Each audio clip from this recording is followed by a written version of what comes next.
कोटी रुपयांची गुंतवणूक महाराष्ट्रात होती आहे आणि डायरेक्ट 20,000 रोजगार उपलब्ध होत आहेत आणि इनडायरेक्ट जे या उद्योगांच्यावर अवलंबून छोटे मोठे जे अलाइड इंडस्ट्रीज आहेत, छोटे उद्योग आहेत, अशा या उद्योगांमधून देखील लाखो लोकांना त्या ठिकाणी नोकऱ्या मिळणार आहेत। यामध्ये JSW एनर्जी ही लिथियम बॅटरी तयार करणार आहे। त्याचबरोबर ते 25,000 कोटीची त्यांची इन्व्हेस्टमेंट आहे।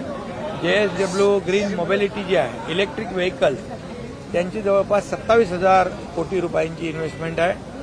हिंदुस्तान कोको कोला ब्रेवरीज जी आहे त्याचं 1,500 कोटी आहे आणि RRP इलेक्ट्रॉनिक जी आहे ही RRP electronics semi conductor chip बनवणारी कंपनी आहे, त्याच्यामध्ये 12,000 कोटी रुपये आणि आवाडा इलेक्ट्रो कंपनी याच्यामध्ये 13,000 कोटी रुपये, असे एकूण 81,000 कोटी रुपयांची आज गुंतवणुकीचा निर्णय झालेला आहे आणि यामधून जवळपास 20,000 डायरेक्ट आणि लाखापेक्षा जास्तीचे इनडायरेक्ट त्याच्यावर रोजगार उपलब्ध होतील।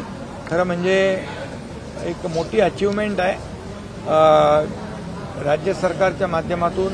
खरं म्हणजे आणखी याच्या पुढे सेमी कंडक्टरमध्ये देखील 1 लाखापेक्षा जास्तीची गुंतवणूक काही दिवसामध्ये पुढच्या होते आहे। उद्याही काही MOUs होणार आहेत जेणेकरून या राज्यातल्या तरुणांना रोजगार मिळेल। महाराष्ट्र हे इंडस्ट्री फ्रेंडली स्टेट झालेलं आहे। आपल्याकडे ह्यूज पोटेन्शियल आहे इंडस्ट्रियल डेव्हलपमेंटसाठी। आपल्याकडे चांगली कनेक्टिव्हिटी आहे, सेमी स्किल्ड मॅनपॉवर आहे आणि अफोर्डेबल मॅनपॉवर आहे। त्यामुळे आणि एक इंडस्ट्री फ्रेंडली वातावरण असल्यामुळे इथं येणारे उद्योजक जे आहेत ते महाराष्ट्रामध्ये मोठ्या प्रमाणावर गुंतवणूक करू इच्छित आहेत आणि अनेक सवलती आपण या उद्योगांना देण्याचा निर्णय घेतलेला आहे। खऱ्या अर्थाने त्याच्यामध्ये कॅपिटल सबसिडी असेल, त्याच्यामध्ये सिंगल विंडो क्लिअरन्स असेल, त्याच्यामध्ये विजेमध्ये इन्सेंटिव्ह असेल, सवलत असेल, या सगळ्याच बाबी ज्या इंडस्ट्रीला पोषक अशा ज्या आहेत त्या देण्याचा निर्णय आपल्या सरकारने घेतला आहे। म्हणूनच गेल्या 2 वर्षामध्ये आपण दावोसमध्ये देखील वर्ल्ड इकॉनॉमिक फोरममध्ये 1,37,000 कोटी रुपयाची एकदा आणि त्यानंतर 3,57,000 कोटी रुपये दुसऱ्यांदा, असे 5 लाख कोटींची इन्व्हेस्टमेंट 2 वर्षामध्ये या ठिकाणी आलेली आहे। आणि ही इन्व्हेस्टमेंट आता परदेशी गुंतवणूक जी आहे ती FDI आपल्या पूर्ण देशामध्ये आपलं राज्य पहिल्या क्रमांकावर आहे आणि म्हणूनच लोक येत आहेत आणि त्यांना आपण मोठ्या प्रमाणावर सवलत देतोय। लोकांच्या मुलांच्या हाताला रोजगार मिळेल आणि एक राज्यामध्ये जसं इन्फ्रास्ट्रक्चरचे प्रोजेक्ट सुरू आहे तसंच उद्योगामध्ये देखील राज्य आपलं पुढे जात आहे आणि मोठ्या प्रमाणावर शेवटी उद्योग आले तर रोजगार मिळतील आणि उद्योग आल्यानंतर इतरही त्या भागाचा विकास होतो आणि म्हणून खऱ्या अर्थाने ही मोठी अचीवमेंट आहे। राज्य मोठ्या प्रमाणावर उद्योगामध्ये पुढे चालले आहे। आणखी उद्योगांसाठी ज्या ज्या काही सवलती आपण जे काही महामार्ग केले, समृद्धी हायवे मुंबई पुणे जसा झाला तेव्हा देखील आपण पाहिलं की IT पार्क उभे राहिले, सर्व्हिस इंडस्ट्री आली, मोबाईल इंडस्ट्री आली, रिअल इस्टेट बूम झाली। तसं आता समृद्धी हायवे जो आहे आता त्याच्या देखील पार नागपूरपर्यंत, बुलढाणा, नागपूर, अमरावती या भागात देखील मोठ्या प्रमाणावर उद्योग येत आहेत आणि पूर्वी फक्त मुंबई, पुणे, रायगड एवढ्यापुरतं हे मर्यादित होतं। आता कोकणात देखील मोठ्या प्रमाणावर अगदी रत्नागिरी, सिंधुदुर्ग या भागात देखील उद्योग येत आहेत, मराठवाड्यात, विदर्भात देखील उद्योग येत आहेत। एक सर्वसमावेशक असा विकास म्हणजे पूर्णपणे राज्यभर अशा प्रकारचे कारखाने आल्यामुळे संपूर्ण राज्यातल्या वेगवेगळ्या रिजनमधल्या लोकांनाही फायदा होईल, तिथल्या भागाचा विकास होईल आणि म्हणून अतिशय लिबरल धोरण सरकारने इंडस्ट्रीच्या बद्दल अवलंबिलेलं आहे आणि त्याचा परिपाक आपण आज पाहतो. सर, तुम्ही निर्णय घेताय पण तुमच्या निर्णयाला विरोध उद्धव ठाकरे करतायत. त्यांचं म्हणणं आहे धारावी पुनर्विकास प्रकल्प असेल किंवा असे वेगवेगळे निर्णय आहेत ते आमचं सरकार आल्यावरती आम्ही हे निर्णय रद्द करू, अशा प्रकारे वक्तव्य. पण त्यांचं सरकार येणार कसं? कारण 2.5 वर्ष ते घरी बसले होते. घरात बसून राज्य चालवता येत नाही. त्याला फील्डवर उतरावं लागतं, लोकांशी बोलावं लागतं, लोकांच्या अडचणी समजून घ्याव्या लागतात. त्यामुळे जसं फेक नरेटिव्ह त्यांनी लोकसभेमध्ये केलं असं वाटतं त्यांना विधानसभेत देखील तसं होईल. परंतु एकदा लोक फसलेले आहेत आणि त्यांची दिशाभूल केली. संविधान बदलणार, आरक्षण जाणार, अमकं होणार, तमकं होणार, मुस्लिमांच्या मध्ये दहशत निर्माण केली, भीती निर्माण केली, आदिवासी पाड्यांमध्ये आरक्षण जाणार म्हणून खोट्या अफवा पसरवल्या आणि हे संविधान बदलणार, बाबासाहेबांनी घेतलेले निर्णय बदलणार, या सगळ्या गोष्टी त्यांनी लोकसभेत केल्या. या फेक नरेटिव्हवर लोक त्यावेळेस त्यांच्या दिशाभूल जी केली त्याला फसले. पुन्हा एकदाच होतं ते, पुन्हा होत नाही. त्यामुळे विधानसभेमध्ये आज महायुती क्लिअर मेजॉरिटीपेक्षा जास्त पुढे आहे बहुमतामध्ये. मराठा आरक्षणाचा प्रश्न गंभीरतेने तापलेला आहे. अशा वेळेमध्ये मराठा आंदोलक आहेत ते मातोश्रीवर गेले होते काल, परंतु काल भेट होऊ शकली नाही म्हणून आज मोर्चा घेऊन गेले होते. ज्या वेळेला उद्धव ठाकरे आणि मराठा मोर्चा कार्यकर्ते भेटले त्यावेळेला उद्धव ठाकरेंनी नरेंद्र मोदींच्या कोर्टात हा बॉल टाकला आणि म्हणाले की मीही माझ्या खासदारांना मोदींच्या भेटीला पाठवायला तयार. कारण त्यांना स्वतःवर काही घ्यायचं आहेच नाही, दुसऱ्याच्या कोर्टात चेंडू टाकून मोकळं व्हायचं आहे. जेव्हा ते मुख्यमंत्री होते, महाविकास आघाडीचं सरकार होतं, जे देवेंद्र फडणवीसांनी दिलेलं मी त्याच्याबरोबर होतो, दिलेलं आरक्षण हायकोर्टात टिकलं, पण सुप्रीम कोर्टात दुर्दैवाने महाविकास आघाडी टिकू शकली नाही.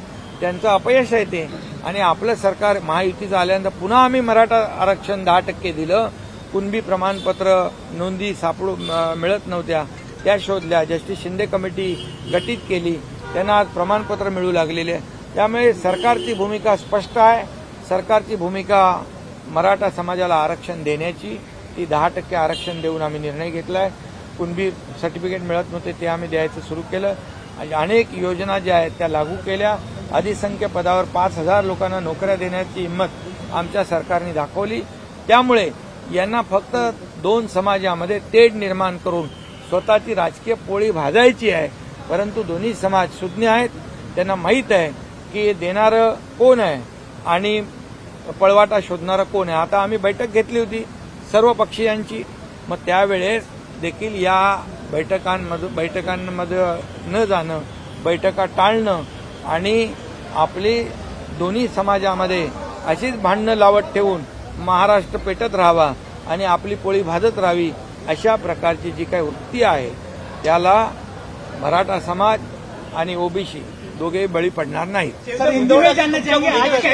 स्वतःची भूमिका काय ते स्पष्ट करत नाही. आमची भूमिका आम्ही स्पष्ट केली आहे, त्यांची भूमिका त्यांनी स्पष्ट केली पाहिजे.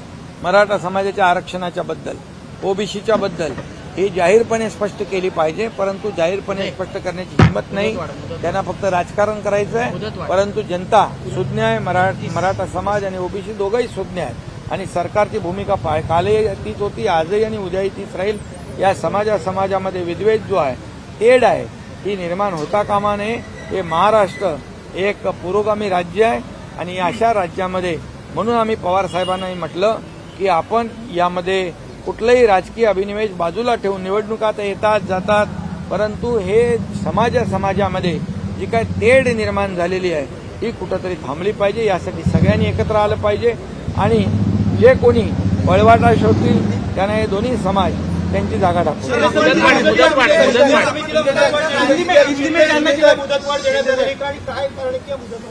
नाही, ते आणखी त्यांचं काम सुरू आहे की त्यांना जे काही कुणबी नोंदी आहेत, त्याचबरोबर जे तेलंगणामध्ये काही पुरावे आहेत, यासाठी त्यांचं काम ते करत आहे.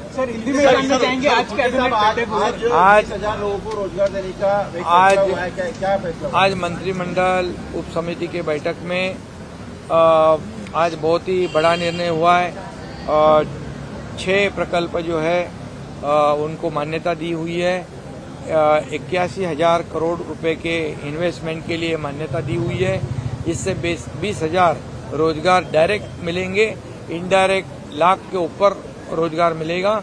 और इसमें कई जो है JSW है, एनर्जी कंपनी है, JSW ग्रीन मोबिलिटी जो इलेक्ट्रिक व्हीकल बनाती है, इसमें लिथियम बैटरी बनाने वाले लोग हैं, इसमें सेमीकंडक्टर के लोग हैं, और इसमें इलेक्ट्रो कंपनी जो है आवड़ा वो भी है। इसमें पूरी तरह एक महाराष्ट्र जो है इको फ्रेंडली स्टेट है, सॉरी इंडस्ट्री फ्रेंडली स्टेट है। और यहाँ पर जो है इंफ्रास्ट्रक्चर है, यहाँ पर अच्छी कनेक्टिविटी है, स्किल्ड मैन पावर है, एफोर्डेबल मैन पावर है, और यहाँ लॉ एंड ऑर्डर है सही, जो इंडस्ट्री के लिए बहुत ही मायने रखता है। और इसलिए ये हमारे लिए बहुत बड़ा अचीवमेंट है। आज 81,000 के इन्वेस्टमेंट हुए हैं। इससे पहले 2 साल में दावोस में 1,37,000 करोड़, 3,57,000 करोड़, ये 5 लाख करोड़ की लागत से ये जो इन्वेस्टमेंट हुआ है, इससे भी लाखों रोजगार उपलब्ध हुए हैं। कल भी कई एमओयूज होंगे। इसके बाद सेमीकंडक्टर में भी 1 लाख से ज्यादा निवेश यहाँ पर होंगे, क्योंकि इंडस्ट्री यहाँ आ रही है। इंडस्ट्री को जो चाहिए, जो सब्सिडी चाहिए, जो फैसिलिटी चाहिए, जो मदद चाहिए, ये हमारा सरकार दे रहा है। एक लिबरल पॉलिसी जो है ये सरकार ने अपनाई हुई है। इसलिए इंडस्ट्री यहाँ पर आने के लिए यहाँ पर प्राथमिकता देती है। इंडस्ट्री यहाँ आ रही है और इससे रोजगार का लाखों में उपलब्ध होंगे। इससे राज्य को विकास के ओर $1 ट्रिलियन जो है हमारा ये गोल है, जो $5 ट्रिलियन हमारे आदरणीय प्रधानमंत्री जी का गोल है। महाराष्ट्र का $1 ट्रिलियन जो गोल है उसमें भी हम जल्दी अचीव करेंगे। सर, नवी मुंबई मामले में आपण पोलीस आयुक्तांची देखील भेट घेतली। मी या बाबतीमध्ये पोलीस आयुक्तांना सांगितलं की ही केस फास्ट ट्रॅकवर घ्यावी आणि त्याला स्पेशल पीपी उज्ज्वल निकम त्यांची देखील आपण नियुक्ती करतोय। फास्ट ट्रॅकवर घेऊन यांना कठोरात कठोर सजा देण्याचा निर्णय सरकारने घेतलेला आहे आणि कोर्टामध्ये देखील जे काही ज्या पद्धतीने सिनियर काउन्सिल उभं करणं, स्पेशल पीपी उभं करणं, उज्ज्वल निकम यांना देखील आम्ही अपॉइंट करतोय यामध्ये। त्यामुळे हे फास्ट ट्रॅकवर चालेल आणि दोषीला कठोर सजा होईल।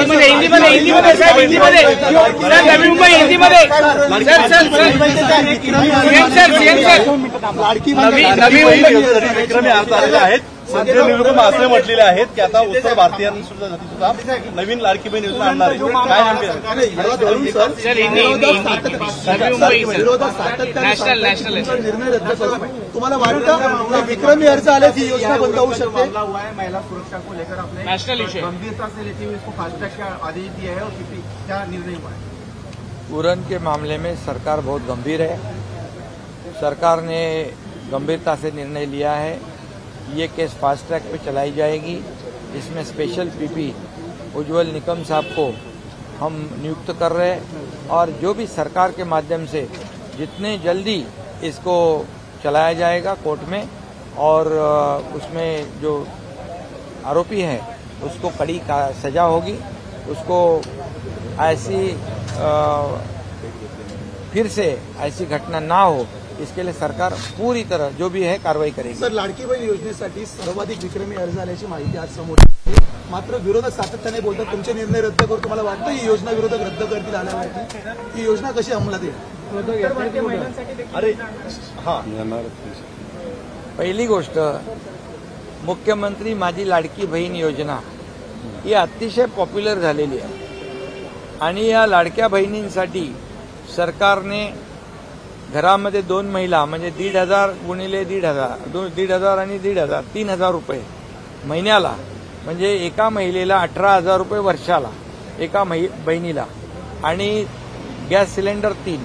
त्यामुळे जवळपास 1,25 लाख ऑनलाईन अर्ज आले, 40 लाख ऑफलाईन अर्ज आलेले आहेत।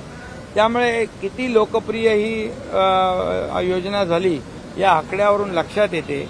त्यामुळे विरोधकांच्या पायाखालची वाळू सरकली आहे.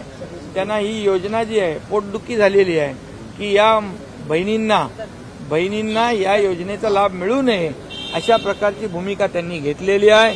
त्यामुळे माझ्या लाडक्या बहिणी त्या या सावत्र भावांचा पक्का बंदोबस्त करतील आणि तिथं त्यांचं काय सरकारमध्ये येणार कसे काय ते लोक. जर आम्ही काम करतोय 2-2.5 वर्षाचं त्यांच्या कामाची तुलना बघा महाविकास आघाडीची आणि महायुतीचे 2 वर्षाची कामाची तुलना बघा. आम्ही घेतलेले निर्णय बघा, त्यांनी बंद पाडलेले प्रकल्प बघा. आज मुख्यमंत्री माझी लाडकी बहीण योजना, मुख्यमंत्री अन्नपूर्णा योजना, मुख्यमंत्री युवा प्रशिक्षण योजना, लाडके भाऊ यांचा विषय त्यांनी काढला. लाडक्या भावानं पण आम्ही योजना सुरू केली. 6,000, 8,000, 10,000 स्टायपेंड आम्ही सुरू केला. त्याचेही अर्ज सुरू झालेले आहेत आणि शेतकऱ्यांसाठी देखील 7.5 हॉर्स पॉवरची मोटरवर शेती करणाऱ्या कृषी पंपाच्या वीज बिल देखील आम्ही माफ केलेलं आहे. मुलींची 100% फी माफ केलेली आहे उच्च शिक्षण घेण्यासाठी. आणि त्यामुळे अशा अनेक योजना ज्येष्ठांसाठी आम्ही योजना करतोय. काल ज्येष्ठ नागरिक कल्याणकारी महामंडळ आम्ही केलेलं आहे. त्याच्यामधून ज्येष्ठांना देखील अनेक योजना मिळतील. त्यामुळे हे सरकार काम करत आहे. त्यामुळे त्यांना कोणाला निवडून देणार सरकार? या योजना चालू ठेवणाऱ्यांना का या योजना बंद पाडू इच्छिणाऱ्यांना?